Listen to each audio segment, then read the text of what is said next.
Many blessings, my loves. My name is Rebecca, and this is my report for Pillars of the Moon for the upcoming full moon, which is happening tonight and into tomorrow morning. So, yeah, welcome everyone. I hope you're doing good. I'm going to share a screen with you all. We're going to jump straight in today. So, this is the overview that I did for the whole lunar tide. So we've had our new moon solar eclipse. Those of you who've been following my channel for a while will know I love to see things as a whole package, like everything comes in a whole cycle. So we have to look at everything included in the cycle of each lunar tide.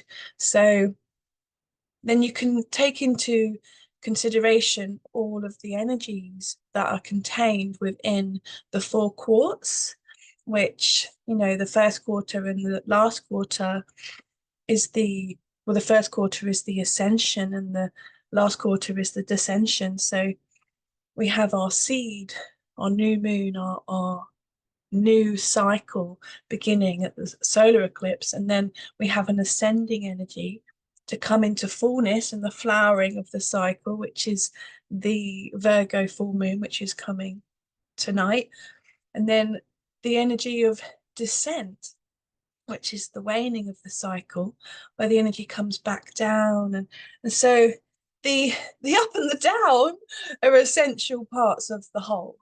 And I think this is really important to kind of, which is also the journey of full moon in Virgo, which I'll go into in a moment, is like attuning to the flow of nature, the rise and the fall of the seasons and the cycle, um and how those of us who have wombs, you know, we ovulate and then we descend and then we bleed and then we ascend again, and so we are constantly in this rising and falling energy as well, you know. So when we know about this, you know, we can actually work with the energies. We can work with our own cycle of where we're at in our menstrual cycle if we are cycling with the moon.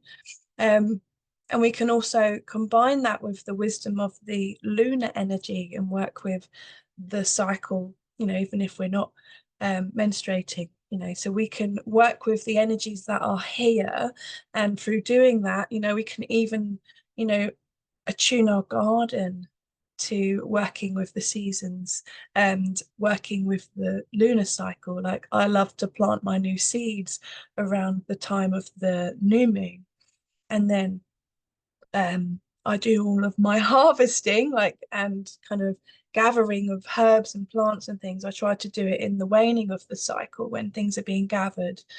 Um, so then we can realize that what is outside in the garden is actually a reflection of us, you know. So whatever seeds we were planting at the new moon, you know, intentionally for ourselves or even in our garden, what we can see in the garden is showing us ourselves. Like, for me, example, I've had plants that have died over the winter and they didn't come back, and it's like, okay, no more of that, no more of this, and whoa, what does that mean for inside of me, you know, and what is dying, what is that reflecting in me? And this is the absolute mastery of Virgo. That's why I've called this report the mastery of the High Priestess, because the full moon is happening 48 minutes past midnight, 24 for the 4th, that's tomorrow morning, for us in the GMT time zone.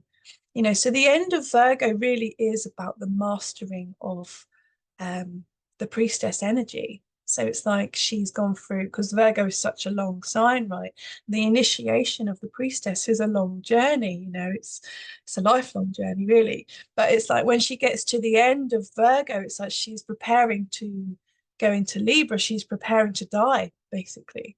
So it's like when we're coming to the end of Virgo's stars, it's absolutely mastery. It's like deep, deep wisdom that's embodied through the practices of working with the earth and magic and alchemy, and just thinking of goddess Isis, you know, and how she, I always give this example, but she resurrected her beloved from the dead. It's like she had the powers and the magical skills to do incredible things. So this is the absolute, this is the goalpost of the end of Virgo.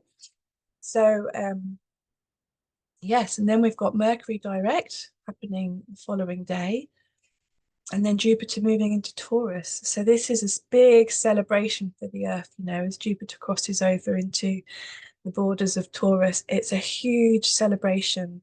It's like new Earth consciousness, like expanding into this young Earth energy, especially with the Sun now in the Aries constellation. Our last quarter moon will be in Capricorn on the 1st of May.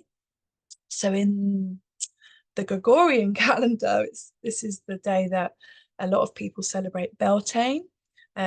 Astrological Beltane will actually be on Sunday, the 5th of the 5th, which is the exact midpoint between the equinox and the summer solstice. So I wanted to share just a little bit about Beltane before I jump into the sky, because I think it's important to share.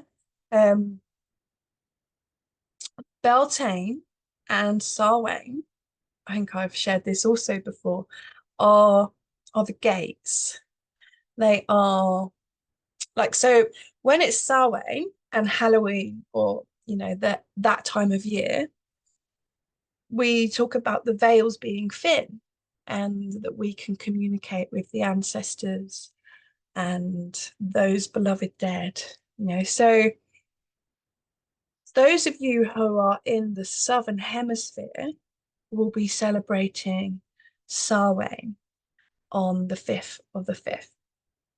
And so that is the time when the veils are thin, and it's the time when we can commune with our ancestors, but it's also the Druid New Year. So if you're working with the Druid calendar, the pagan calendar, the Celtic Wheel of the Year, this is the time when we celebrate our new year. So for those of us who are in the north, on the opposite pole, you know, we are celebrating the coming into the light. And actually, the Beltane and Samhain portal are connected. And so for us in the north, the veils are also thin. You know, this is the whole of the planet, is the Beltane and Samhain frequencies unified are life and death, basically. So the Beltane energy is life, blossoming, coming out into the world, connection, lovers, union, intimacy, sexuality. This is like the white, the white of the yumminess. And then on the flip side of that, you have the death of Samhain, which is the endings of the old cycle and all of the fruits of the year falling down into the earth and being alchemized by the soil, and all the seeds are being planted into the womb, and that is the new year. So for those of us who are in the northern hemisphere, we are attuning back to last Samhain for us, which was November, beginning of November, what seeds that we were planting when we went into the underworld last year. And now at Beltane, this is when we're working with the wheel of the year and the seasons and the cycles. Now at Beltane, we are, all the seeds that we planted last November are coming into the light and coming out into the world. So we may have had a vision, an idea, some kind of like, oh, a prophecy, an inner prophecy, that we had this kind of vision for ourselves. And it has to be incubated in the soil. It has to have a time of gestation, of inner processing, of inner kind of visioning and awakening inside of us before it can be birthed out into the light. You know, so maybe just take our awareness back to what we was doing, you know, October, November last year, and now bringing our awareness through. We've gone through the winter, we've gone through the spring, and now that beautiful vision that we had is coming into the light. And this is the Beltane energy. So this is what I mean by it's the gates. It's the gates of life and death. So when we're working with it this way, those of you who are in the southern hemisphere right now, really attuning to all that's dying in you, all that you're harvesting, again, Virgo frequency, all that you're gathering, all that you're harvesting, and really setting intentions for the new cycle as you're preparing to go into the winter. And those of us who are in the northern hemisphere, we're going to be coming out into full blossom, and it's going to be glorious and beautiful, especially with Jupiter moving into Taurus. So we may be finding like these kind of new beginnings and new flowerings from that idea that was originally seeded back in autumn. So when we're working with the wheel of the year and the seasons and the lunar tides and the eclipses, it's like we are bringing this sacred marriage to earth, stars, moon, all of it, and we can recognize that even our own cycle, our lunar cycle within, our menstrual cycle, is in this sacred marriage, in this sacred union consciousness, which is also really strongly connected to Venus. Venus is also now going into her Venusian underworld. So we can't see Venus in the sky anymore. She has been the morning star. She's had her conjunctions with the moon. And now she's in the Venusian underworld. And we won't see her emerging again as the evening star until July. And then she meets again with the moon. I think it's in Gemini, the first one. And then she rises up from the evening star. So yeah, we'll talk more about Venus when we look at the chart, see what she's up to. But this is the journey of Inanna. This is the journey of Persephone. And when we're thinking of the constellation Virgo, like I was saying to you before around the journey of death and descent, the end of Virgo is like the time when Persephone goes into the underworld, same as Venus is just going into the underworld. Wow, that's so cool. Right, anyway, let's go to the live sky so that I can show you this. Okay, so I'm just going to go into the live sky. That was a big old what should we call it, rabbit hole, but it's good when this comes through. It's like boom color. Okay, 48, so 48 minutes past midnight tonight, everyone. Woohoo! So here we go. So this is the constellation Virgo. So the Virgo constellation is connected to the harvest mother, Demeter. So the full moon will be right at the end, at the feet of Virgo, at the feet of the harvest mother. So it's about Persephone or Inanna, Venus, is about to go into the underworld. So this full moon is also the Beltane moon. So we could really be celebrating, or the Samhain moon, wherever you are. This is about celebrating. So the next few days, we're celebrating all that we have achieved up until this point. We are reveling in the skills that we've acquired and all of the work that we've done to get to this point in the constellation Virgo. It is the High Priestess who can do incredible things. So this is about craftsmanship, craftswomanship. It's like the weaver, it's the alchemist, it's the witch, it's the High Priestess.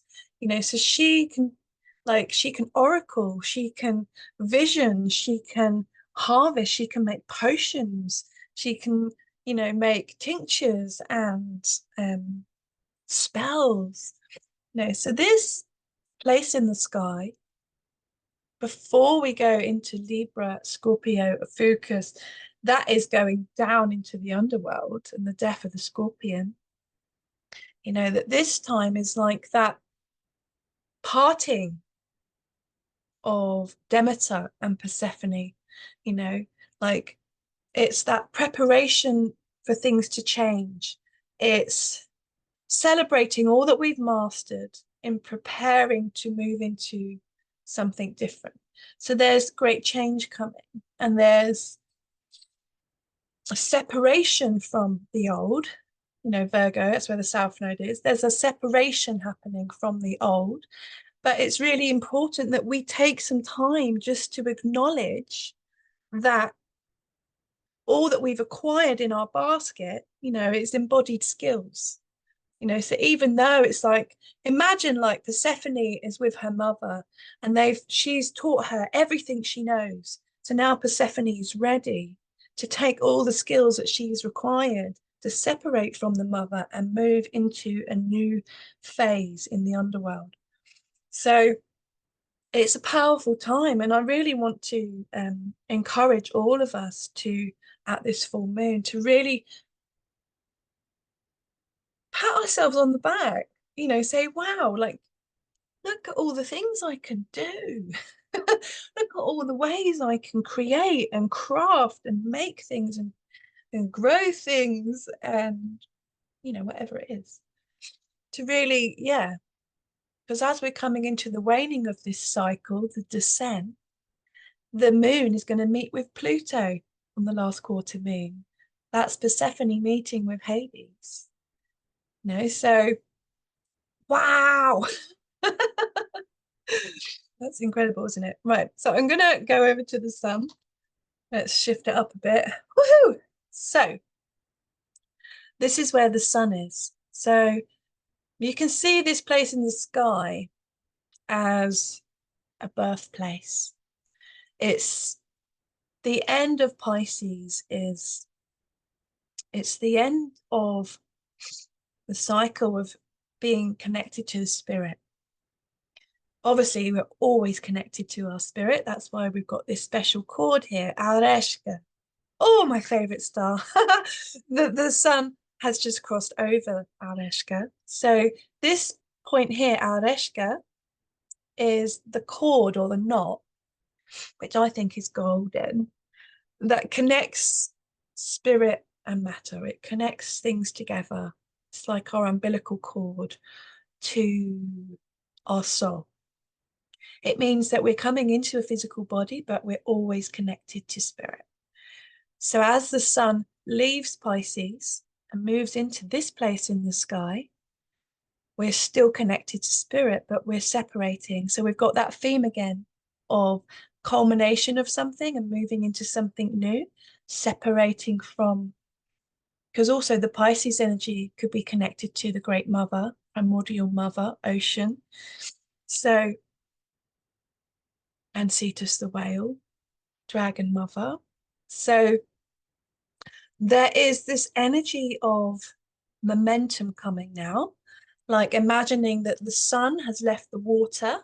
It's like the waters have broken in the birth canal and the head of the new beginning is crowning through the cosmic vulva. And so this place in the sky, which I've shared before, I see is like, it's like a fully open cervix. Let's just check out this a bit more. So we've got this star here is first star of Aries, and then we've got this star here, which is Cetus the whale's head. So looking at this here, to me, it's like this opening. It's this great portal that opens from cosmic waters of Pisces. It's the crowning of that ring of fire. So those of you who've given birth know that when the ring of fire comes, when the head is crowning, oh my, does it burn. And in that burning, it's like burning away of the old to make space to open to the new. So the sun, when we're looking at the sun here, you know, because people are saying the sun is in Aries. Yes, I mean, it is in the borders of Aries, but the stars of Aries are actually quite a bit above the ecliptic. And Cetus the whale is actually closer to the sun at this time than the first star of Aries. So, you know, there's a conversation around where is the sun? Is it in Aries? Is it in Cetus? Is it Aries Cetus? You know, so there's lots of different conversations going around about that. But I think actually it isn't in any of them. it's in that in-between place. And so when a child separates from the womb and it is born, there is a time of being in between worlds. So I've seen it in both my beautiful children that birth portal time after the birth is that postpartum period of like a month to 6 weeks is when the child is landing in its new physical reality.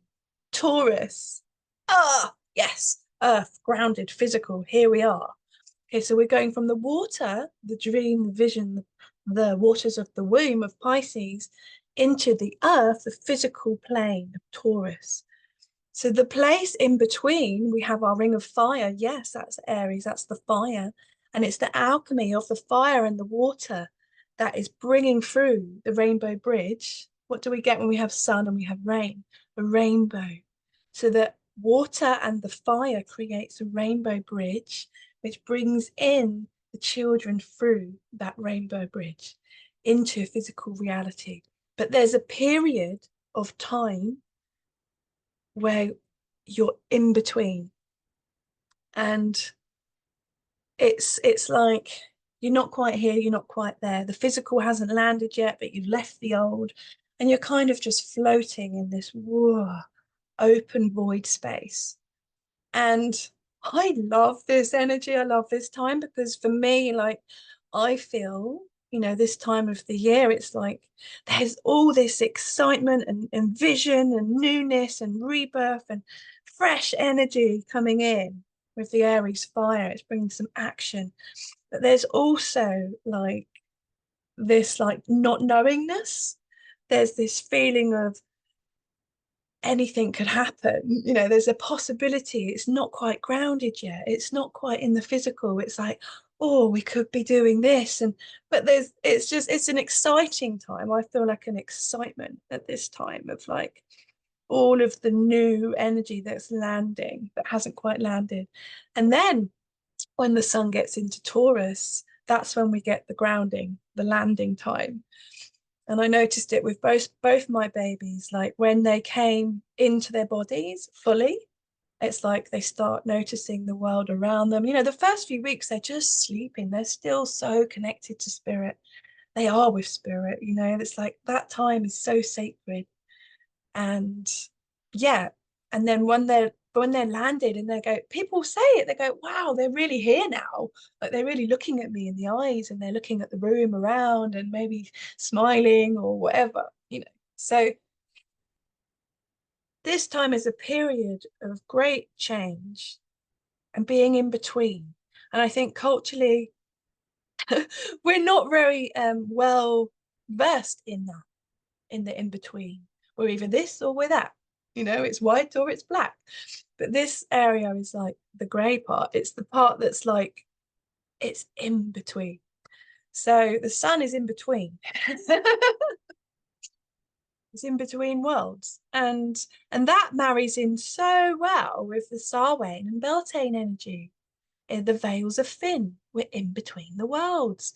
Like we can connect to the spirit. Like we can connect to the cosmos and our ancestors and our dreams and our visions. And this also has the energy of anything is possible, because we are everything. It's like there's this vastness that this place in the sky brings, that when we're attuned to it in this way, we could actually do anything. We could bring through anything. And it's like this powerful, like a new child is like a fresh new thing. They could become anything. Like when the baby's born, it's like, wow, you could be anything. It's like the Fool card, in the tarot. It's like possibilities are endless. What will this child grow into? How will it flower? What will it love? What will it enjoy? What is their divine spark? So tuning into that bubbly excitingness of the sun right now, and also the full moon in Virgo, celebrating all the work we've done, trusting in the skills that we've acquired, and then moving into the newness. and treating ourselves or our new path or our new job or our new home or our new part of ourselves that we're working on, treating that like we would a child, a little baby. It's so new, it's so fresh. How can I tend to this new life in a really conscious way? So yeah, let's move into the chart because I'm gonna go on these big tangents otherwise. I might still go on a tangent in the chart, but here we go. So yeah, the first thing I wanted to talk about with the chart is Pluto. Pluto is in Tsquare to the sun and the moon. So we know that Pluto was Tsquare the nodes of the moon for quite a long time last year. So we're all familiar with Pluto Tsquares. But hear me out. Because when the moon when it comes around into its last quarter, it will meet with Pluto. So there's deep wisdom in this cosmic alchemy.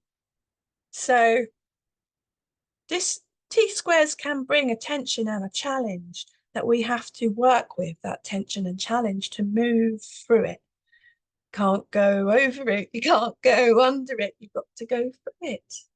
So sun opposite moon, of course, every full moon is that, but in T-square to Pluto, it's like it's bringing a challenge between our feelings and our moon, our lunar energy, and our sun, so our self. And I would say that this represents Pluto T-square in here is like, so as I was saying, the moon is going to join with Pluto, Hades. So the moon is leaving, let's say the moon is Persephone. She's leaving Demeter, Virgo, and she's going to meet with Pluto in the underworld. Oh, Pluto's going to take her, whatever happens, whatever you want to see that as. But anyway, where was I going with that? So there's a sadness. This is what I think. There's a sadness of the letting go of the old, and it's like that feeling of like bittersweet, like I love you, but I've got to go now. No, I love you, and now it's time for a change. Or you're grateful for all that's happened, and now we're going to do something else. So there's a sadness in that ending. And that's why I think the square to the moon and Pluto there's a sadness and around this change and this transformation. And the square to the sun is like, and we're moving into a whole new self. And we don't even know what that is yet. It's still in that kind of, like I say, that in between worlds where we haven't quite figured it all out yet. We know there's a newness coming and we can feel it, and it's exciting and it's invigorating, like this new chapter. But there's a challenge because it's like, well, don't quite know what that is. So how can you say it's like, oh, I've got to let go of this, and then this is coming.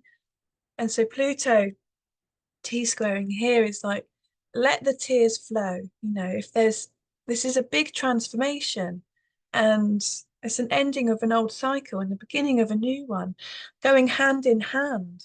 So we feel happy and we feel sad at the same time. It's like we know that's ending and we know something else is coming. So how do we honor that? We could do a ceremony for ourselves, for all that's been, and all that we've done. And at the same time, we could be doing visions about the future and what we would like to build. So Pluto, who's on the first 2 degrees of Capricorn, it really is about Pluto here right now. It's about our work, our responsibilities, time, structure, building things. So we know that we're going to be building towards things. But there's also we also need to look at the skills we've acquired from the past and what we're going to bring forward into building this new earth, new structure, new job, new life, new partnership, whatever. So I also wanted to talk about So there's a grand trine happening between Ceres in Sagittarius and Lilith, Black Moon Lilith, who's in Leo, and our friends Jupiter and Uranus over in Aries. So this grand trine is bringing a lot of creative energy. Black Moon Lilith in Leo is so creative. It's like raw, primal power. It's like creative. It's excited. It's passionate, and Ceres in Sagittarius is exploring, it's visioning, it's boundless. It's like exploring completely new realms, So in trine to Jupiter and Uranus, it's like anything is possible. We could feel like this creativity in us that's just flowing, that's like, oh my goodness, like I'm just bubbling up with things I could create and do. And so this is a really lovely energy, to be working with, and how can we get that energy moving in us? What could we do to get that creativity flowing? Mars is with Neptune. So Mars and Neptune together, there's a lot of drive and passion towards our dreams. It's about ambition and kind of that creative drive to really work towards those dreams. If that's out of balance, there may be a shadow of not having clarity and maybe acting on impulse without focus on what we're meant to be doing and acting too soon, or acting, that's kind of in a way that may cause more challenge and confusion because we're acting too quick. And Mars and Neptune are opposing the Black Moon Lilith, so this could bring up power struggles, especially, with Mars and Lilith in our relationships. There may be confusion around our relationships, or confusion around our creativity, even with Lilith and Leo, like what we want to do, what we're going to do, so we could also see that this could bring up an energy of rage, because Lilith and Leo could be like that lion that's roaring, shouting. And then obviously Mars in Pisces next to Neptune could be bringing an energy of deception to do with our masculine energy. So this could bring up, I would say, arguments within our close connections, and or like this need to I would say to transform the rage in a positive way. How can we do that? Like I had this wonderful experience the other day where I felt like so much rage coming up in me, and I didn't want to direct it at anyone. I don't want to hurt anyone close to me. So I just grabbed this stick and just started banging this whole piece of wood, and I just kept going until the rage was out, and then I thought, oh, okay, no, that's good now. But if I hadn't have done that, that rage would have stayed inside of me, and then I might have, got triggered easily, shouted at somebody that I care about, and it was inside of me, it was mine. So it's my responsibility to move that energy in a productive way. And we may also feel like with the Lilith in Leo that our primal instincts are being triggered. That's kind of the energy I feel with that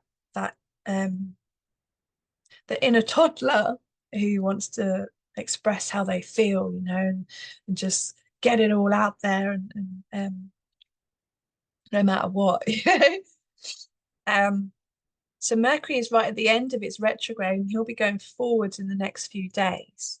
And so he'll be going back over Chiron. And Venus is there too, So Venus is these are all in Pisces with the North Node, so we are really connected to our feelings now and our sensitivity. We're really valuing like these like communications, around our wounds, communications, Mercury, wounds, Chiron, and our hearts and our values, Venus. So these energies together around the North Node is really what we want to be moving towards. It's like, let's talk about our healing. Let's really value that we are wounded, or that we've got stuff that we are like affected by, or that's hurting us, or that's hurt us, or that we're journeying with. It's a really lovely energy to be exploring. And then when Mercury's going forwards again, he's going to be crossing over into Jupiter and Uranus as well. So it's like all this work that we've been doing in the waters of Pisces, over the next month, it's going to be about actually starting to take fresh new steps and action to really move towards that. And that may be just baby steps. It may just be, starting one thing and seeing how that goes. And then just taking our time with it, because it doesn't have to be like rushed. Yeah, is there anything else I wanted to share about the chart? Let me just have a look at my notes.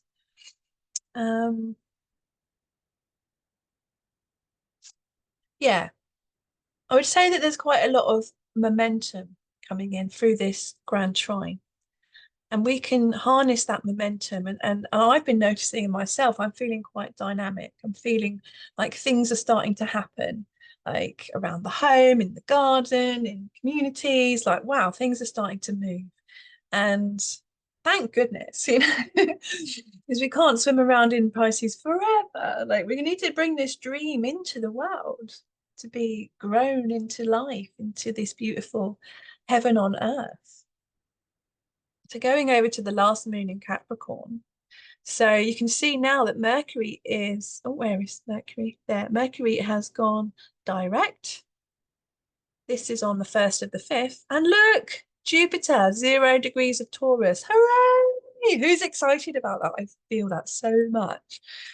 And then the moon is with Pluto, as I said, in Capricorn. So this could be a good time, at this last quarter moon to use these energies to gather together our skills and all that we've done so far, and use that as like the building blocks, to our new plan, or that newness that's coming. So it could be around our work and our responsibilities, and really doing some practical things to maybe clean up space, to yeah, harvest the old to make space for the new, kind of thing. Black Moon Lilith at this time is quite close to the South Node, and is going to be opposing Mercury, who's newly direct, and Chiron.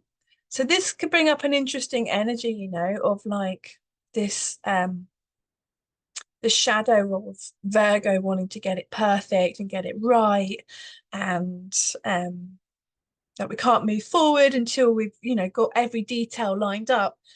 So the energy of Mercury going forwards is like, okay, so let's communicate that dream and start bringing it out.